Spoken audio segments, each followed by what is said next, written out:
Hey guys, welcome to another episode of Grad Coach TV, where we demystify the oftentimes confusing world of academic research. My name's Derek, and today I'm going to be speaking with one of our trusted coaches, David Fair. David's got a BSc, an MSc, and of course a PhD. Over the last 5 years, David's been involved in tutoring and lecturing students regarding all sorts of research-related matters, and he's also been directly involved in supervising research projects such as dissertations and theses. So, long story short, David really knows what he's talking about when it comes to all things research-related. In this video, we're going to be talking about 9 questions that you need to prepare for if you've got a dissertation or thesis defense, also called a viva, coming up. These are also pretty useful questions to consider if you're going to just be defending a research proposal, whether that's for a dissertation, a thesis, or any other sort of research project. This discussion is based on one of the many articles over on the Grad Coach blog.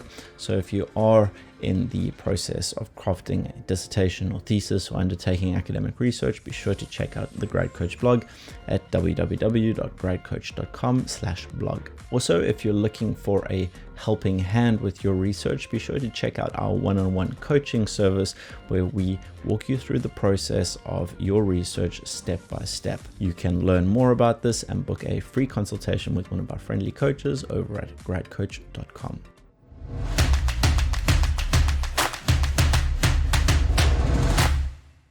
All right, so David, welcome to the Coachcast. It's good to have you here again. Cool. Thanks for having me, Derek. I'm really excited to be talking about this. You know, vivas are tense in the best of times, and obviously no viva is the same or defense is the same, but I think it's useful to have some questions on this. So looking forward to it. Awesome. So let's jump into question number 1. This is a fairly broad one and a sort of a kicker-offer type of question, and that is, what is your study about and why did you choose this research in particular? So, David, break that down for us. What are the markers or the committee members looking to hear from the student here? Yeah, so I mean, as you mentioned, this is pretty much a general starter question that you're going to get, if not this question exactly, something along this line. They're always going to start with something like this, and they aren't trying to catch you out here or anything. Really, they just want to get the key gist of what you're doing with your research or what you did. And so really they're looking for you to clearly articulate your research aims, your objectives, and research question. And one of the key points to keep in mind here is you really want to be concise. There's no need to ramble or to go into too much detail. I know it's pretty difficult at this point. You want to just dive right in during the defense, but really you will get the chance to do that later. But this is really to show that you can identify those aims, objectives, and research questions, and also secondly, to justify them so that you can make it clear to your audience or to the panel why it was important that you did this research. And in doing this, it's important to make sure the gap comes across, why it's important to fill that gap. And then it's okay to mention some of your personal motivations behind the research, but really the focus here should be on the academic reasons behind it, in terms of why you chose the study. And again, really, this is the starter, so don't stress too much about this question. It's really just to set the scene going forward. Yeah, I think to I guess just phrase it another way is that this question is really trying to dig into the what. In other words, what are you researching, and the why? In other words, why did you choose to research this? And as you say, that why can be not purely an academic motivation. You can also mention your personal motivations, but certainly you do want to be able to very concisely articulate why this research is important, what literature gap it emerged from, and you know what the justification is. So yeah, number 1 is the what and the why, and as you said, you don't need to go too deep here. I think it's important to be concise and present an overview. You don't want to bore them with a 15-minute answer to the first question. Use up all your time. But be concise, and obviously if they're looking for a greater level of depth, then you can always unpack it further. But make sure that you go in very, very competent in terms of being able to answer the what and the why. Cool. So on to question number 2. And that question is, how did your research questions evolve during the research process? So this is an interesting one. David, tell us a little bit about what to expect here. Yeah, so this is one that they're likely to ask, or at least ask something similar about this. And that's because, any panel's aware that what you propose to do isn't necessarily what you ended up doing. We all know research is a process and things change as you're doing that research. So they're really assessing here whether you are aware and critical about how your research unfolded. And so there's a few ways that might have changed. So one of them is the impact that your literature review chapter might have had on your research overall. So you might clarify how your aims changed based on the literature. For example, if your literature review identified a contentious issue in the literature, maybe you shifted your aim a bit to target that issue or that conflict in the literature and to really explore that. And so that's one example. You might also mention how your methods shifted following something like your initial data collection. So if you did a pilot and you identified that some of your factors weren't as helpful and other ones were proving worth, then this is where you could also mention this.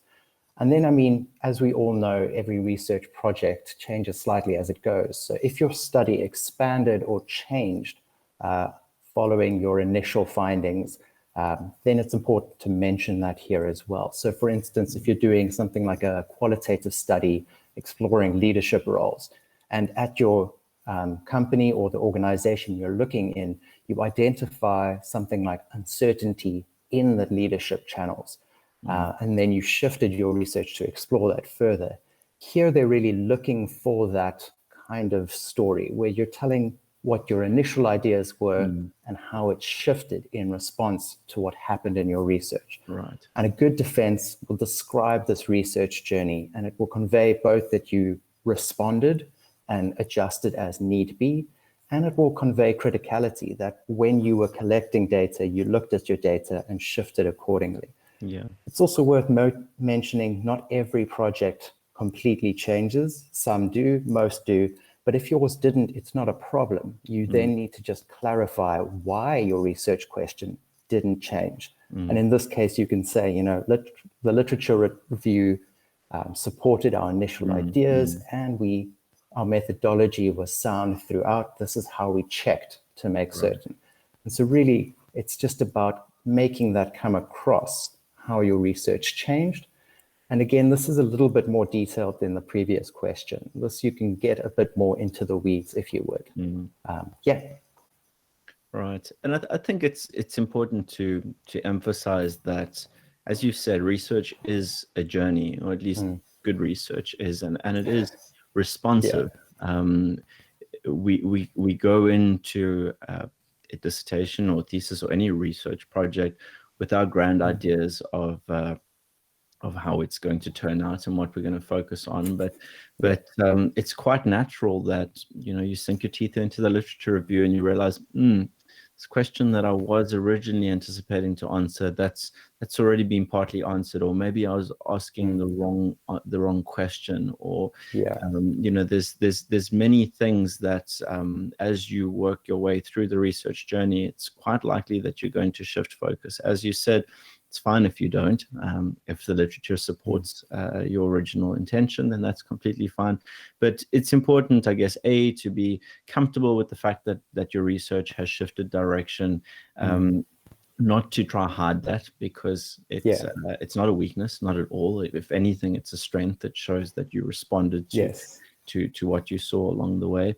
And it's also, I think, important to keep that in mind as you progress through your research, and to keep a journal, or at least keep some notes about this path that you went down, because by the time you get to the end, you might forget that, actually originally I was going that way and then I went this way. So it's good to keep something of a personal journal, or at least just a set of notes sort of describing the changes that you made along the way, and that will it'll be good for this question, and also just be good for you as a researcher in sort of developing that reflective capability to look back and see how things shift and how they might impact future research. Yeah, so I mean, also just to give an example of this, a personal example, in my PhD, I was working on an experimental project, and we actually completely changed the methodology of data collection because we found a cheaper, more effective, more data-rich method. Right. And so we actually shifted to a new methodology, and that actually enabled us to answer an entire new question with our research as a result. And so in that case, when I spoke about this issue, we went through the idea that this was the initial process, and then we changed to a different methodology and how that opened up new questions that we could ask and answer. And so really it gives that benefit there. And as Derek said, you've got to know what changed. Otherwise, you're not going to keep track. And as a experimental researcher, lab books are your friend. So keep that. And if not a lab book, at least a research journal. All right, so let's jump on to the next common question that comes up in defenses or Vivas.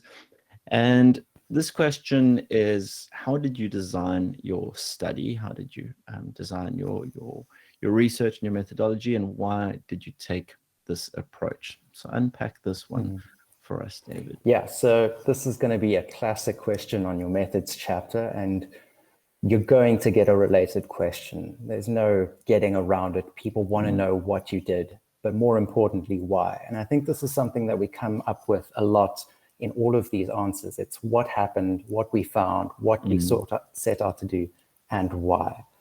So you really want a clear articulation of your research design. You want to make it clear what you're doing, why you did it, and how.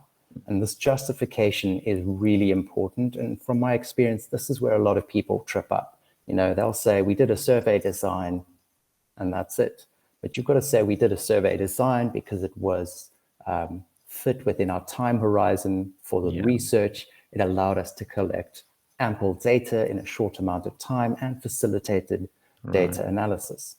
But you can even take justification further than that. Often enough, it's important to also contextualize your decisions based on the literature, so what's being done in the field, why it's important, but also the contextual reasons specific to your research.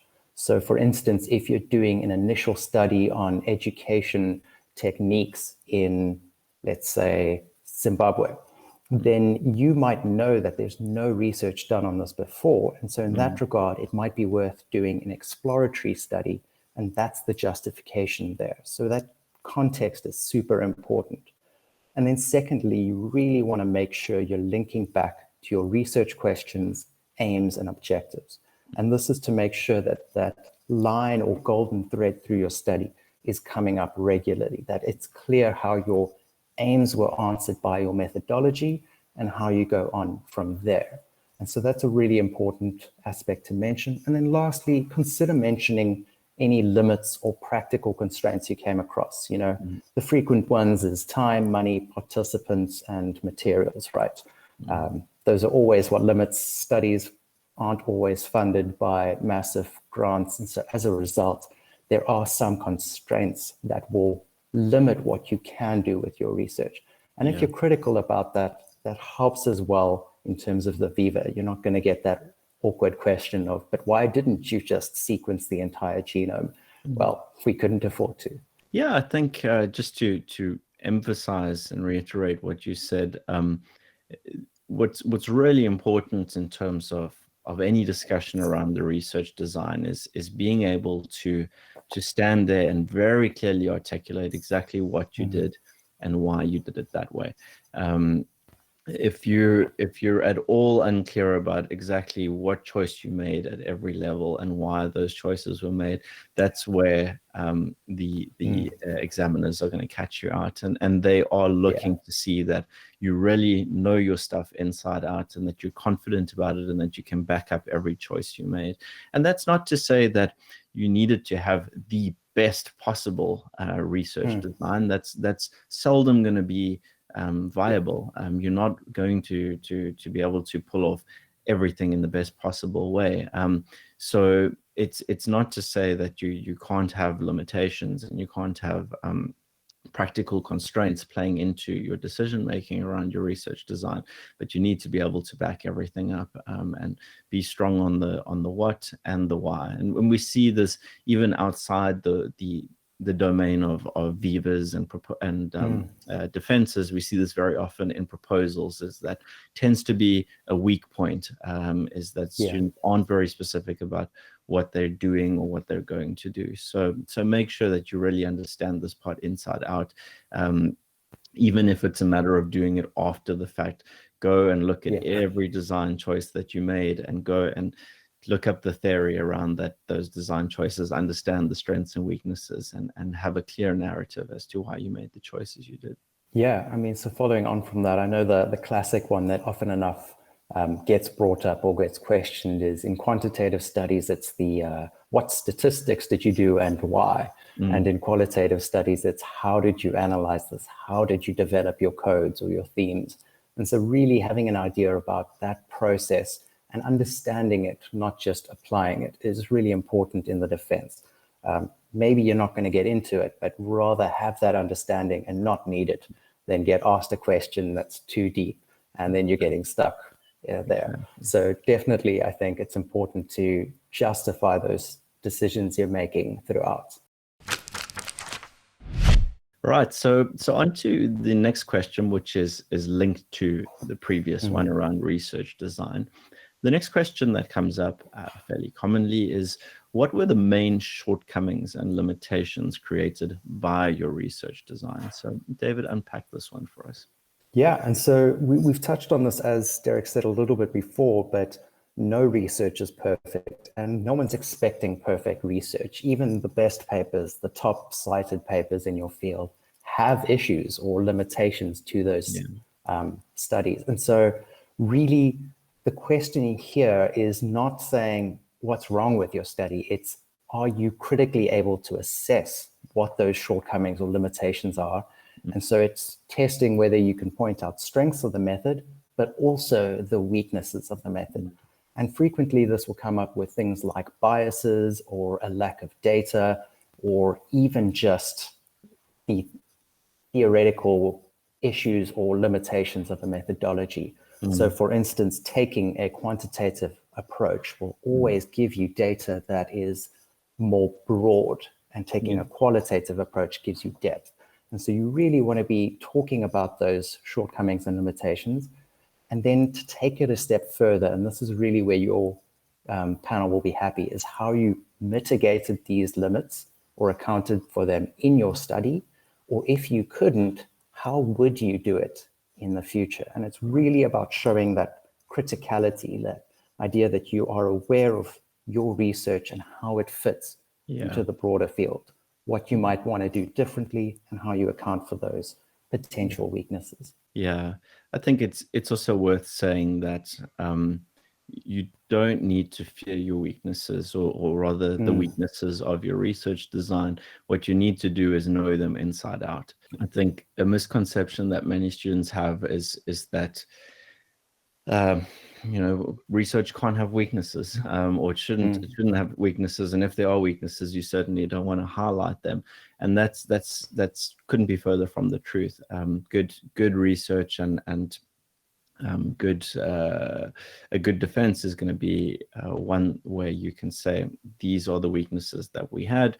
These are, these weaknesses are a result of the choices we made, but given the options that we had in those choices, this was the best situation that we could get away with in terms of practical constraints and viability and so forth. So really you shouldn't be sticking your head in the sand when it comes to the weaknesses around your research. Understand what they are. And as you said, David, it can be a mixture of just the limitations that you had as a researcher in your specific case, and then also every analysis method, every data collection method, every methodology has inherent weaknesses. So this is also a question that touches on your sort of theoretical knowledge of the methodology and of research design. So you again even if it's after the fact. You want to go look at every design choice that you made, go back to the textbooks, have a look at, okay, what were the strengths and the weaknesses of this approach, and have a very, very clear idea of exactly where all the weaknesses lie. And as I said, that's not something to run away from. You need to be very clear about that, and that feeds into your recommendations for further research and so forth, which we'll probably talk about later. So be upfront about it. Know your weaknesses, and don't shy away from them. This is one of the few environments where you should talk boldly about the weaknesses of the project. And just to give a bit of an example on that, I knew a student who their project, none of the tests that they implemented came back with significant results. There were issues throughout the entire project. And I mean, they were stressing about all of these issues and really got into the weeds with it. And when it came to the defense and the final project, they actually ended up getting a really great mark. They got a distinction because they showed that they were critical and engaged with their literature. They knew what the limitations were and had thought about how they could change it differently. And so again, really not something to shy away from, but really to take a deep grab on it and ride that wave. Because again, no research is perfect. All right, so let's jump into question number 5, and that is a question that's moving on to the findings side of the research process. And this question is, how did your findings relate to the existing literature, the existing research? So this one's definitely reaching into sort of your discussion section of your research. And what they're really checking is that you can put your results and your findings into context with what's come before. And you know what it's going to be like. Someone on your panel is going to be in the field, know about the research. And so they'll know when you're putting things into context correctly or not. And here, what you want to be really looking for is where your findings are in line with the research that exists, and also where your findings are not in line with the research that's been done before. And at both of those points, you also need to then explore why this may have happened. So it's not just about saying, how do your findings relate, but then showing that next level of thinking and criticality where you can say, listen, we found a finding that is completely opposite to the literature. Literature said there should be a positive relationship, and we're finding a negative relationship here. And so then you want to explore why that might be the case. And importantly here, you've got to bring in your research context specifically. So maybe it's something about your population that you sampled. Maybe it's something about the specific context or historical background in your environment. And those are aspects that you really want to be digging into. Similarly, though, also for where you're matching the literature, it's not just enough to say, oh, we found the same thing as the literature and leave it at that. You want to be engaging with how you relate to that. And so you would be making it clear that it's supporting the literature and why you think that this is the case in the broader field as well. Again, they're always looking for that criticality and want to show, and you want to show them that you know what you're talking about and that you've engaged with this literature. Right. And I think it's worth emphasizing that it's okay. It's okay that your results, your findings are at odds with some of the literature. Again, just like methodological weaknesses, you don't need to hide away from these. You don't need to shy away or downplay them. New questions are born from these contrasts, and chances are, if you're undertaking the research, you are going to have some findings that are a disagreement, because that's probably why you undertook the research, because you thought that, okay, well, things might be a little bit different in this context. So don't shy away from them. I think some of the best analysis and discussion comes out through those those questions of why is this different from the existing findings? How are these contextual factors different? Is there a trend between the stuff that aligns and the stuff that misaligns? What are the insights that we can draw from this? So definitely don't shy away from them, and spend some time discussing the ideas you have around why things might be different and why they might be the same. Just to catch on to that, make sure you're citing the relevant literature as well. We talk about this as well, but you want to be making sure your findings are related to more recent work.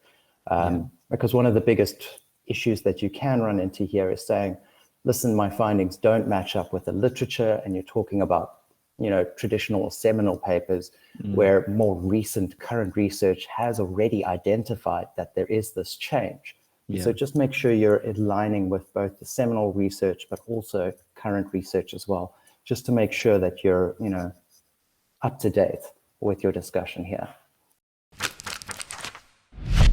All right, so then on to the next question, which again relates to findings.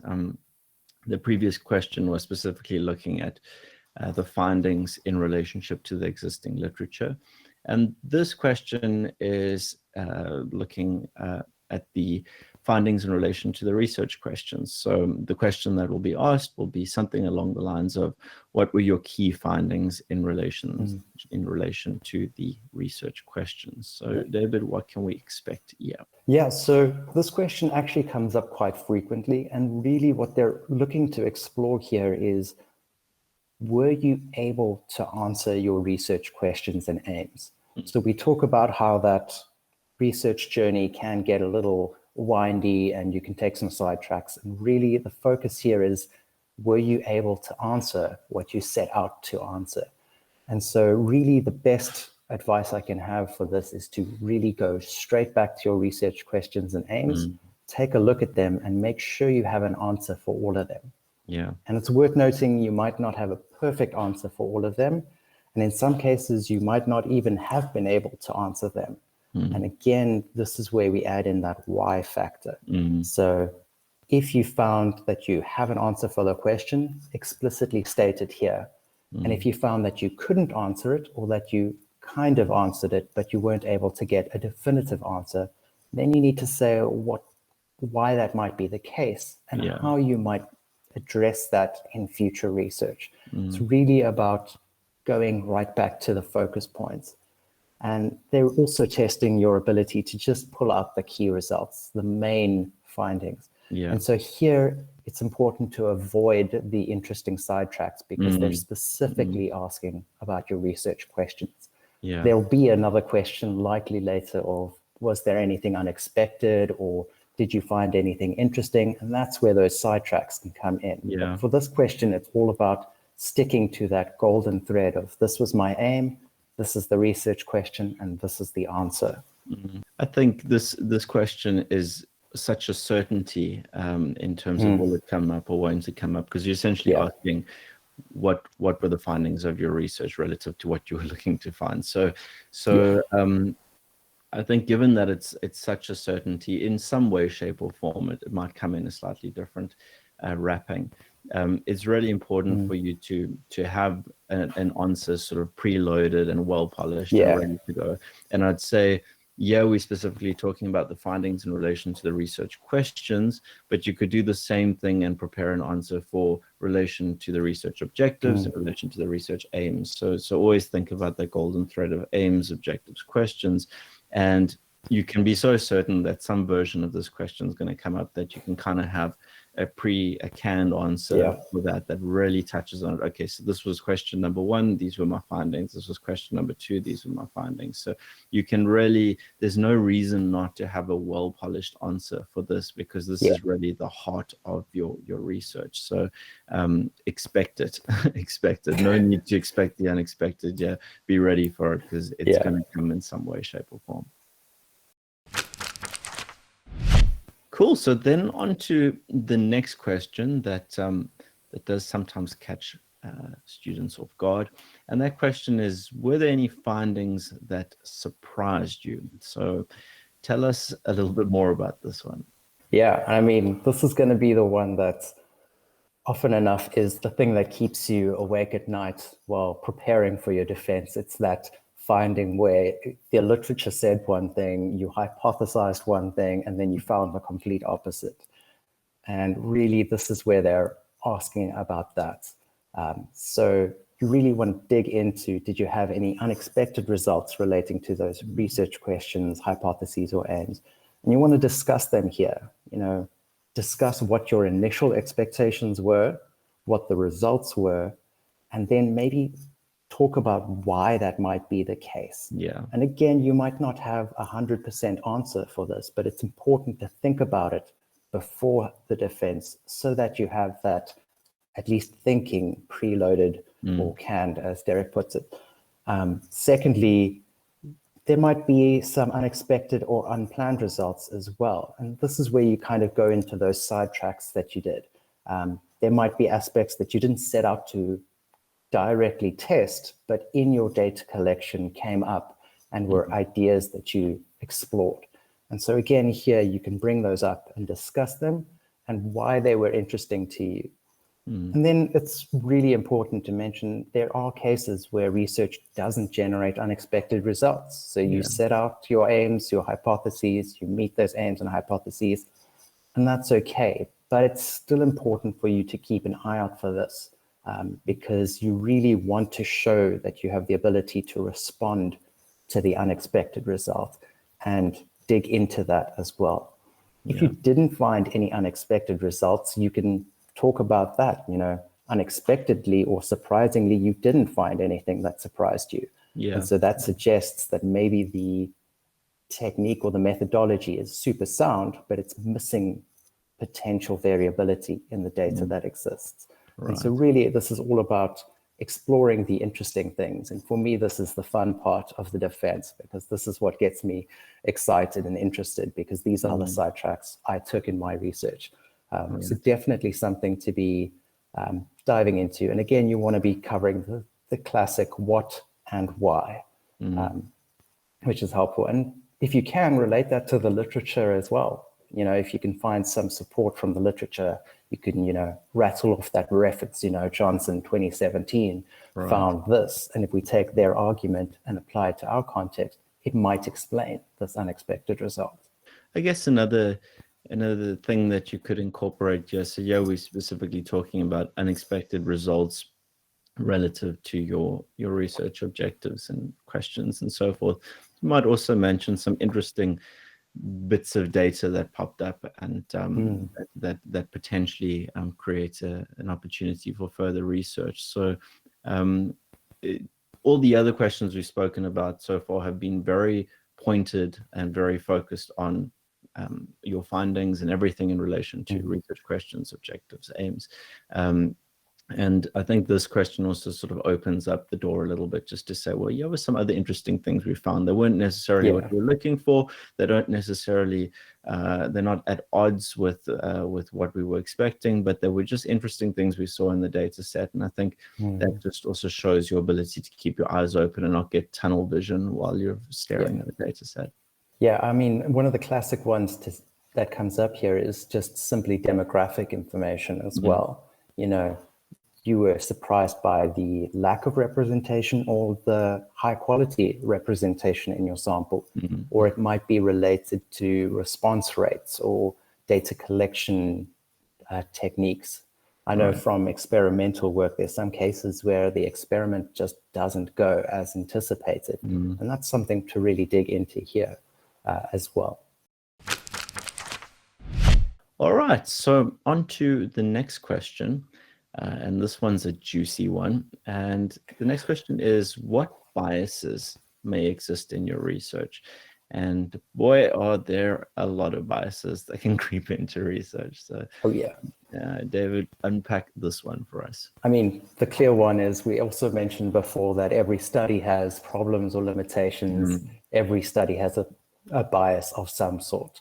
And really what they're testing here is that you can look at your research objectively, that you can actually identify where there might be potential biases that are skewing how you interpret your research. And this potential bias can come in, as Derek said, in a crazy amount of ways.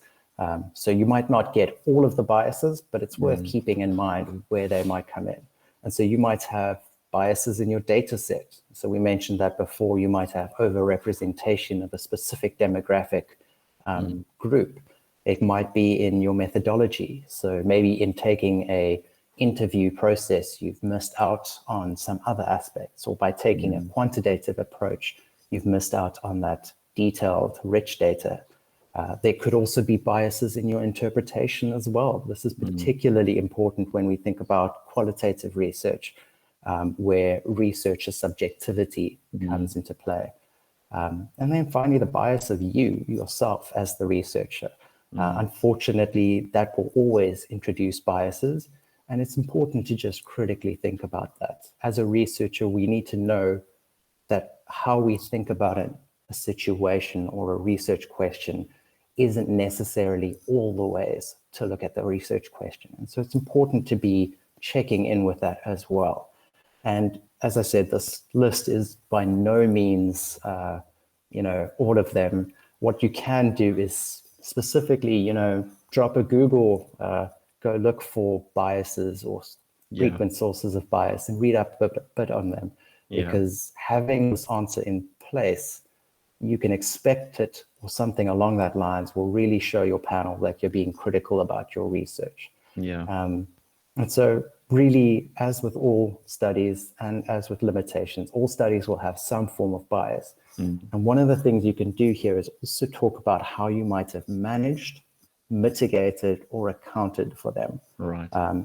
So you want to say, if you had a bias that you were aware of, that you did some methodology or some assessment of your interpretation to make sure that bias was avoided, or you might not have. And then you can say future studies should account for this because it's likely to come up.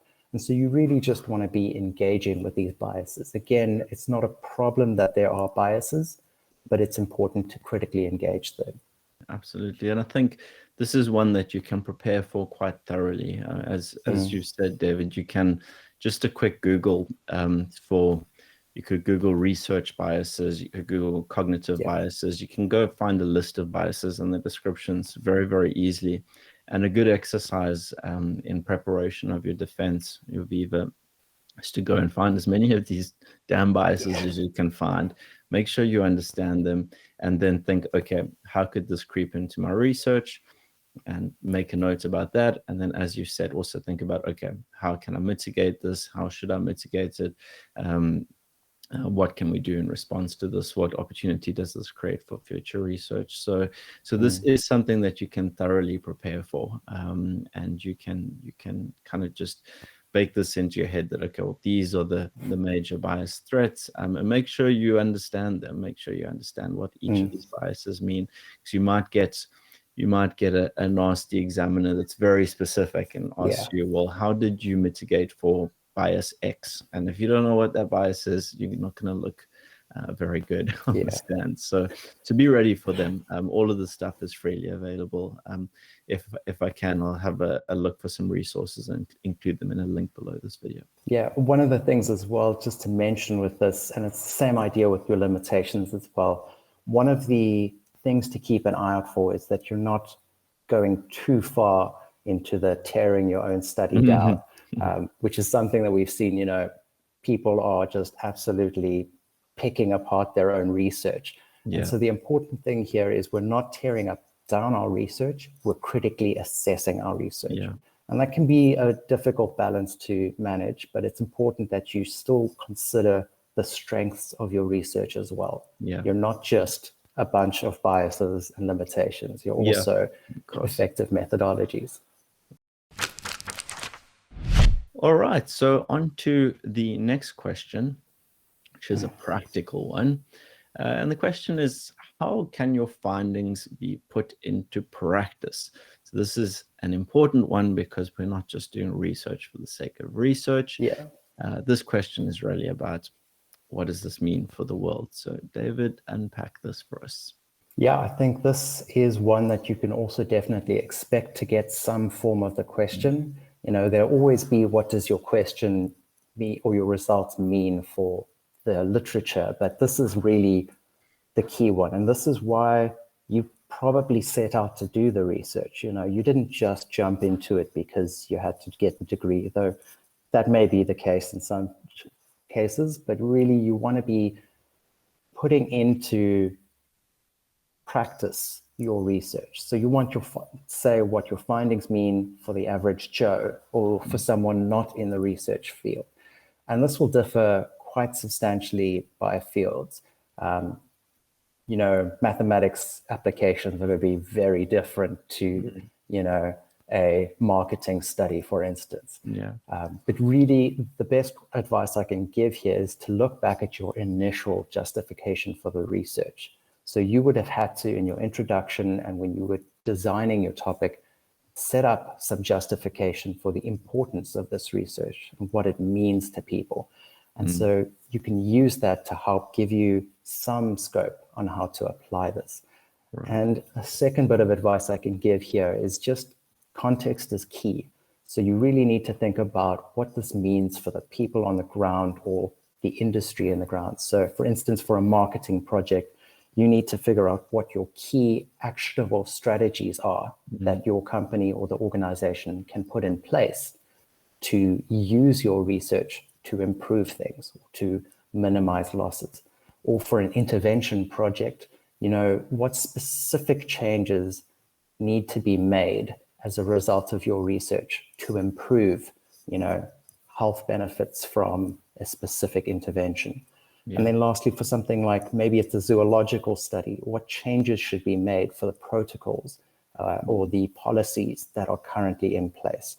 And it's really about taking it out of the ivory tower and putting it into practice. The second one, or the third thing to keep in mind here is to be realistic with these as well. Don't go too out there and say, we need to absolutely change the way the entire market is run. That's not going to work. But so realistic, but also achievable, practical results are important here. And as I said before, this is definitely going to come up. And it is something that also as a researcher, we should always be keeping in mind. Research isn't just research for the sake of researching. It's to solve problems and learn more or understand more about the world we live in and hopefully make a difference, right? Yeah, so I think naturally a related question to this is how, and we're not going to cover it in this chat because it's expanded on the Grad Coach blog, and I'll link to that below. But the other version of this question is how your research findings impact the academic world, how they impact the field of research. So it's very useful when you're thinking about, okay, what does this mean? What does my research mean? What did the findings mean? It's really important to split that into two boxes. And the specific question, we're looking at practical application. We're looking at, okay, what does this mean in terms of action points for people that it affects? And equally, you need to give some thought to the academic side and how does this knowledge that you've created sort of move the field forward. But for that, you can dig into the Grad Coach blog where we expand beyond the points that we'll speak about in this video. All right, so let's get on to the final question. And this is an interesting one that sometimes catches students a little bit off guard. And this question is, if you could redo your research from scratch, how would you alter your approach? Yeah, so I mean, I will say this is often the last question, and it was one that I received for sure. And really, the important thing here is it's testing, can you critically assess your research and learn from it? You've now had the opportunity to do this research. And they're really asking you now, what have you learned and what would you do differently to improve your results or to explore what needs to be done? And so some key ones to consider is how you would minimize the limitations that you identified in your research. Maybe how you might shift or tighten your topic or design. for instance, now that you've used the methodology, you might decide, actually, I should have leaned heavier into the qualitative side of my mixed method approach because I got such rich data there, but I missed out on a bunch. You also could mention if you would consider using a different approach. Maybe you took a quantitative approach and the data you collected was interesting, but maybe future research could look into that qualitative. Maybe it's even something as simple as upping your sample size or, increasing your replication in an experimental project. So a good answer here will show you that you've engaged with your research, that you've actually learned and grown from it and can apply that knowledge back to your project. And I mean, it's human nature to look back and say, what would I do differently, or what ifs? Yeah. And so this is your chance to actually dig into that. And it's a really cool question to think about as well, because it leads you to thinking about what you could do next if you want to continue research, or just give advice to others engaging in research as well. Right. We always mention that research is about standing on the shoulders of giants. Yeah. And this is one of those situations where we can learn from our past and use that to propel us higher up. Yeah. And this question also sort of bleeds into a related question, which is sort of, what does this mean for future research? How do your findings, how does your study contribute, and how can other people build on that? So this is an important one to think about. And again, obviously, by answering this question, you're going to be touching on some of the limitations and the weaknesses of your research. So don't be fearful of that. Again, don't be scared to say, well, actually, in hindsight, we could have done this differently. It would have been better. So don't be fearful of that, because it all lays a foundation for future research, and also just shows that you, as the researcher, you've grown through this process and you've learned things. You kind of, this question is sort of reflecting on your learning process as well. So don't be shy, I guess, is the main point. All right, so that pretty much wraps up these 9 questions that you can expect to find in some way, shape, or form in a dissertation or thesis defense or Viva. Naturally, this is not a comprehensive list. This is not the be-all and end-all. As I mentioned on the Grad Coach blog, we've got a more comprehensive list, so you can click the link below this video to check that out. But if you thoroughly think through these questions, you should be in a pretty sound space. You should have thought quite critically about the research that you've undertaken. And as we've said so many times, for every point that we've discussed here, and for every response you're going to make, think not just about the what, but the why. You need to have justification for absolutely everything that you put forward. So thank you once again, David. Thank you for your time. It's been fantastic having you here. I have no doubt that this has shone some light on some concerning questions for many students. So thanks for your time. All right, so that pretty much wraps up this episode of Grad Coach TV. Remember, if you are looking for more information related to dissertations, theses, the research process in general, be sure to check out the Grad Coach blog over at gradcoach.com/blog. Also, if you're looking for one-on-one help with your dissertation, thesis, or research project, be sure to check out our private coaching service where we help you one-on-one through every step of the research process. You can learn more about that and book a free consultation over at gradcoach.com. So that's all for today. Until next time, good luck.